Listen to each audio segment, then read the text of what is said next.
Hi, Amory. Hi, Amory. How are you this morning? Good. How are you? Super. Good. Congrats on the success of the show. I have watched this pilot now, I think 5 or 6 times. I love something new about it every time I watch. So I'm excited for the season. Oh, good. We'll give you a quiz then at the end of this interview. And I wonder, what I felt when I was watching it was that it felt less like a pilot and more like an established series. And I wondered if that was written in the script. Did you feel that when you read it, or was it something that just kind of felt like it came together when you were shooting?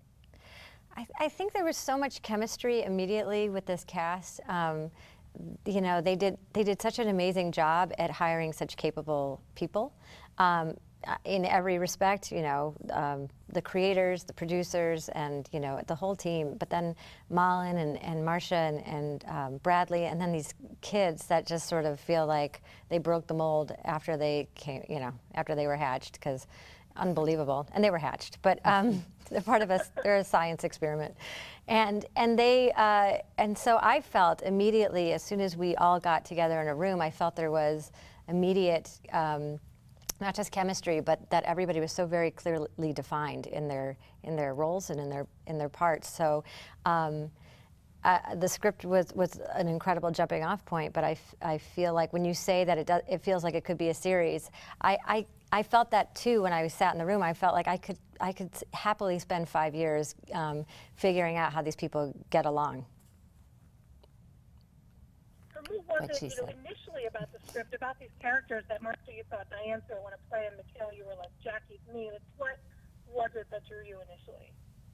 I'm sorry, would you just say that one more time? Sure, I was just asking, what was it about the characters that drew you to the show that made you want to read the script and become a part of the series?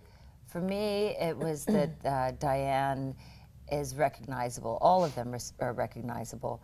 And so the character, she has a grandiosity about her, but underneath it, and I think the onion will begin to be peeled as we go on further, underneath it there's a vulnerability. And just as a whole, there is a 52% divorce rate in America, so it is a situation that many, many people are dealing with. And it's rife for comedy, although I'm sure people don't feel it in the moment. But I think if we can poke fun at ourselves a little bit while respecting the variant heartstrings that get tugged or pulled or distorted along the way, that's funny. And the uber message is that it's about the family, it's about the kids, it's about coming together and finding a way to make life work. Absolutely. What I loved is that you can see why Diane and Peter were together. You can see why Jackie and Peter were together. You guys aren't caricatures of ex-wives that we've seen before, which felt new to something we haven't seen.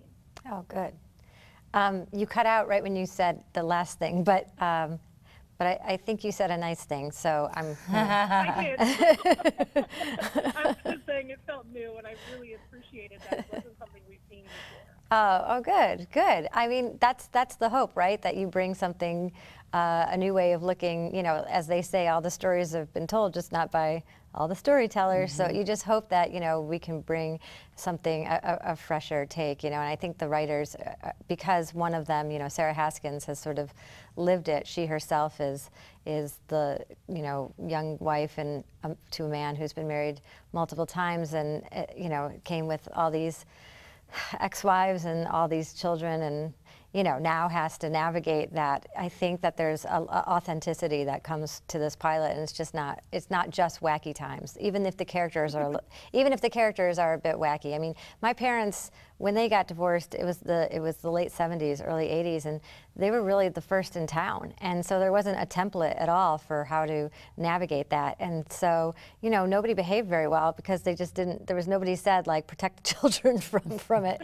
But I think what I love about this show is there's a lot of heart in it because they are putting the children first. At the end of the day, whether you like the characters or not, you have to sort of appreciate that they are making a lot of attempts to prioritize these kids. Yeah, and everybody parents differently. So who's to say what's right? I think that's what we're all trying to figure out, not just on the show, but it feels like in life. How many psychology books today? How many kids books? How many, this is how you do it books? And don't let the kids have too much and give them whatever they want. Yeah. And I mean, like the opinions are just at loggerheads sometimes with each other. And so you have to figure out how do you want to do it? And that's what this show shows. We each parent so differently. And one quick question, what can you tease, just a couple kind of keywords or teasers you can give about what we'll see? You're going to see Bert taking Yiddish lessons. You're going to see 80s costumes. Oh, yeah, some 80s regalia, yeah. You're going to see a lot of fun and a lot of heart. And head lice. Oh, yeah, and head lice. I think that's a great place to end it, and head lice. Thanks guys so much. Good luck with the show. Thank you. Thanks. Bye-bye.